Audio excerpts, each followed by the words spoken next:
Assalamualaikum warahmatullahi wabarakatuh. Salam sejahtera untuk kita semua. Selamat bertemu kembali dalam pertemuan kedua. Sebelum kita menyimak materi ini, jangan lupa untuk absen di classroom-nya. Dan jangan lupa juga untuk menjawab pertanyaan di akhir materi ini nanti. Materi kali ini yaitu tentang perbankan Indonesia di masa krisis.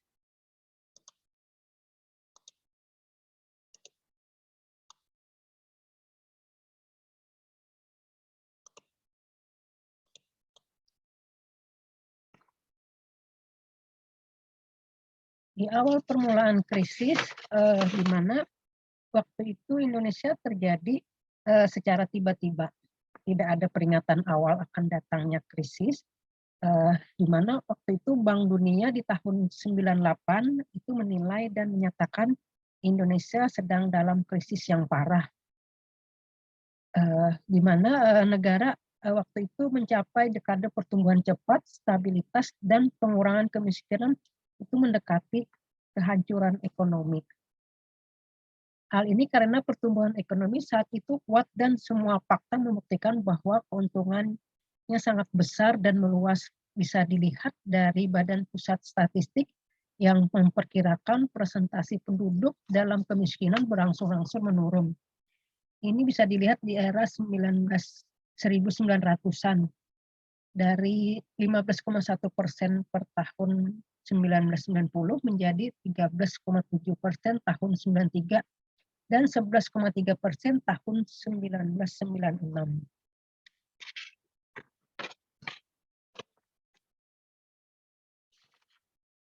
Kita lihat lagi di tahun 1996. Itu Indonesia dikabarkan akan merakit mobil ya waktu itu. Di mana di situ ada keputusan dari presiden terkait kontrak perakitan itu yang jatuh kepada anaknya sendiri yaitu Tommy itu. Tapi karena bisnis ini ada skandal, jadi akhirnya perusahaan manufaktur mobil dari Korea atau Yankee dibebaskan dari pajak dan biaya masuk. Namun segera ketahuan bahwa usaha bersama ini sama sekali tidak akan membuat mobil nasional di Indonesia, malah akan menjadikan buatan Kia sepenuhnya yang diberi label mobil nasional di Indonesia. Sehingga kita mampu terhindar dari segala pajak dan biaya masuk, serta untuk mendatangkan keuntungan yang besar dari kedua belah pihak. Mobil baru tersebut dulu diberi nama Timor ya, yang mana itu menjadi mobil nasional. Di tahun itu juga Presiden menyetujui mengimpor 45.000 mobil Timor tersebut. Dan akhirnya Jepang dan Amerika memprotes keras terhadap Indonesia dalam hal penjualan itu karena dianggap melanggar peraturan perdagangan internasional. Dilihat dari indikator bisnis itu menyebutkan bahwa pada masa prakrisis perekonomian di Indonesia juga mengalami kemajuan yang pesat. Investasi dan tabungan naik secara incremental capital output ratio. Rasio yang di sini menunjukkan besarnya tambahan kapasitas atau investasi baru yang dibutuhkan untuk menaikkan atau menambahkan satu unit output. Jadi di sini menunjukkan hasil yang bagus pada saat masa itu ya. Tahun 96 tidak ada catatan kehilangan antusiasme investor pada rupiah pasar saham. Tidak seperti yang terjadi di Thailand ya. Indikator kesehatan perusahaan tampak memuaskan, yang mana industri bangunan dan pasaran perumahan di kota tumbuh pesat. Keadaan ini sebenarnya membahayakan karena kehidupan ekonomi tidak bisa tumbuh terus tanpa batas dan terus menjadi fluktuasi ekonomi. Gejala pasang surutnya kegiatan ekonomi secara periodik dalam teori ekonomi disebut business cycle atau konjunktur.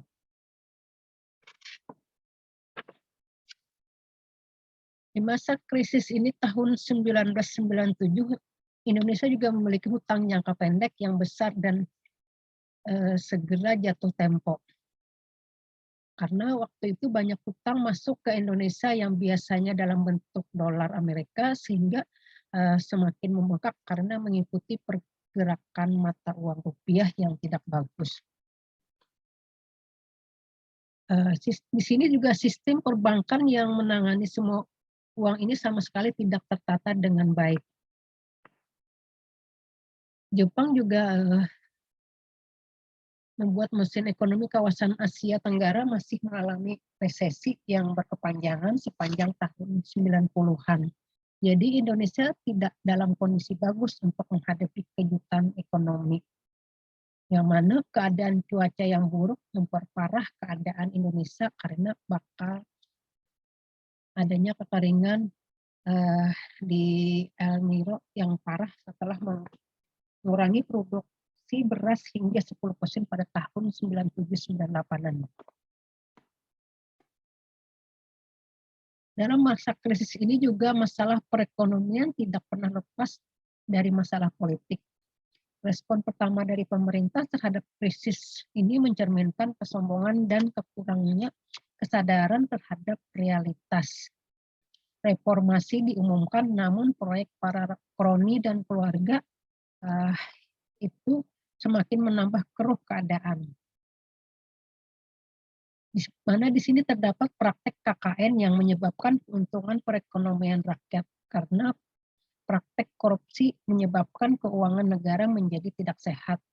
Praktek kolusi itu akhirnya menyebabkan pelaksanaan tatanan hukum berjalan timpang, sedangkan nepotisme memberikan keistimewaan kepada kerabat. Dari dampak krisis tersebut dilihat dari ada beberapa sektor ya, ada sektor ekonomi, sektor keuangan, sektor perbankan. Di sini kita melihat dari dampak krisis pada sektor ekonomi, yang mana biasanya produksi telah mengalami penyusutan sampai pada tingkat perekonomian rata-rata, namun dengan perbedaan yang besar antara aktivitas orientasi ekspor dan aktivitas pasar lokal. Namun hal ini berbeda dengan penurunan konsumsi sedang rumah tangga yaitu 2,9%. Ini dikarenakan strategi pada kalangan rumah tangga dalam menghadapi krisis. Misalnya bagi rumah tangga yang memiliki uang, mereka akan membelanjakan uang tersebut untuk belanja bahan pokok secara habis-habisan, lalu mereka menimbun bahan-bahan pokok tersebut dengan dalih mereka khawatir apabila harga-harga semakin melambung. Konsumsi pemerintah menurun kira-kira pada tingkat yang sama dengan perekonomian secara menyeluruh dan menggarisbawahi tidak adanya stimulus fiskal. Dari sektor ekonomi ini juga perekonomian Indonesia mengalami keadaan yang parah, yang mana perekonomiannya surut sebanyak 13,6% tahun 98. Seperti yang bisa diduga, efek sektoral krisis sangat tidak rata secara khusus. Hasil pertanian sebenarnya konstan, namun penurunan dalam sektor konstruksi dan keuangan cukup menonjol. Perpindahan nilai tukar pada awalnya itu berwujud menjadi depresiasi yang lebih tajam daripada masa krisis ekonomi yang lain. Tapi menjelang akhir tahun, apresiasi nominal bersama dengan inflasi yang tinggi telah menghancurkan banyak keuntungan dalam daya saing.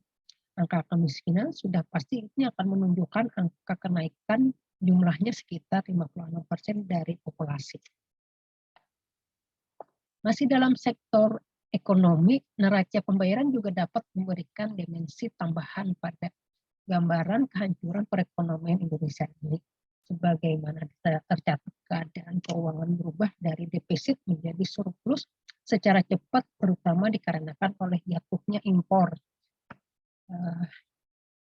Ini sekitar 15 miliar US dollar ya, dibandingkan pada masa prakrisis. Keadaan ekspor yang menyedihkan dalam dolar sebenarnya menurun di tahun 98, 99 sekitar 60% dari penurunan ini terjadi pada sektor migas yang berada di luar kontrol negara karena menggambarkan harga internasional yang rendah, tapi ekspor non migas juga mengalami penurunan terutama karena adanya gangguan dan ketidakpastian persediaan dan runtuhnya sektor perbankan. Dan di sini juga rekor Indonesia lebih rendah daripada tetangganya. Sekarang kita masuk pada dampak krisis pada sektor keuangan. Krisis Asia itu dimulai di Thailand yang menghantam Indonesia. Rupiah selama ini berada dalam kisaran 2.500 US dollar, namun nilai ini segera merosot pada tahun 97 di bulan Juli ya. Pada bulan Agustus nilai mata uang rupiah sudah menurun 9%. Yang mana Bank Indonesia mengakui bahwa ia tidak bisa membendung rupiah yang terus merosot. Pada akhir Oktober, nilai tukar rupiah menjadi 4.000 US dollar. Dari sini, rupiah semakin terpuruk. Pada bulan Januari 98, rupiah tenggelam hingga level sekitar 17.000 US dollar atau kehilangan 85% nilainya. Bursa Efek Jakarta hancur, hampir semua perusahaan modern di Indonesia bangkrut. Tabungan kelas menengah lenyap dan jutaan pekerja diberhentikan dari pekerjaan mereka. Dari sektor keuangan, dari 1 Juli 97 rupiah jatuh lebih jauh terhadap dolar Amerika Serikat daripada mata uang perdagangan internasional negara Asia lainnya. Pada tanggal 31 Maret 99 nilai nominalnya 28% dari pertengahan tahun 97. Kurang dari separuh rata-rata wilayah dan krisis perekonomian yang lain. Data juga menggambarkan kurs mata uang Indonesia lebih lambat melambung dari titik rendah di awal 98 dibandingkan dengan negara tetangganya. Di sini perpindahan nilai tukar pada awal berwujud menjadi depresiasi yang lebih tajam daripada masa krisis ekonomi yang lain. Tapi menjelang akhir tahun, apresiasi nominal bersama dengan inflasi yang tinggi telah menghancurkan banyak keuntungan dalam daya saing. Penurunan ini pada pasar saham Indonesia pada kurs lokal pada awalnya mirip dengan krisis ekonomi, tapi lalu menunjukkan pemulihan kembali yang sangat kecil sampai tahun 99, terutama dikarenakan oleh pergerakan kurs penurunan pasar saham Indonesia terhadap dolar. Kemudian kita masuk pada dampak krisis pada sektor perbankan. Krisis ekonomi yang terjadi di Indonesia juga negara ASEAN, Asia Timur pada awalnya disebabkan oleh jatuhnya nilai tukar negara Thailand yaitu dari terhadap dolar sejak pertengahan 97. Indonesia merupakan negara yang mengalami dampak krisis yang cukup parah selain negara Thailand dan Korea. Beberapa faktor yang menyebabkan Indonesia mengalami imbas yang cukup besar dari krisis ekonomi Thailand dibanding negara-negara lain, salah satunya adalah besarnya defisit neraca berjalan dan utang luar negeri, ditambah dengan lemahnya sistem perbankan Indonesia nasional sebagai akar dari terjadinya krisis finansial.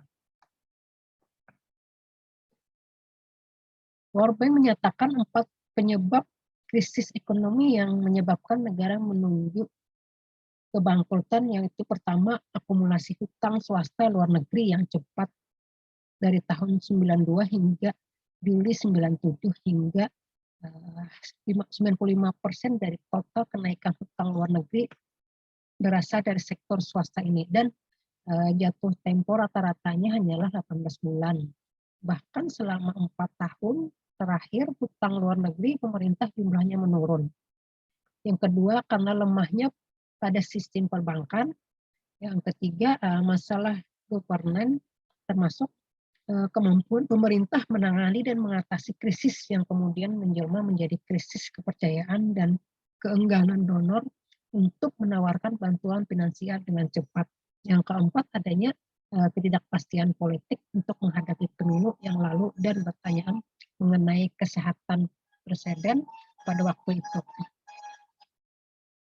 Di sektor perbankan ini juga salah satu sektor yang terkena dampak terbesar yang disebabkan oleh krisis ekonomi di Indonesia tahun 97.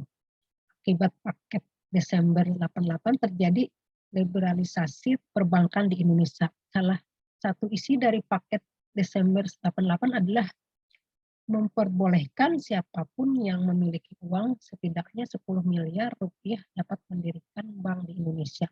Karena itu banyak bermunculan bank-bank swasta di Indonesia, sekitar 160-an bank baru akhir ditambah 200 bank swasta yang sudah ada.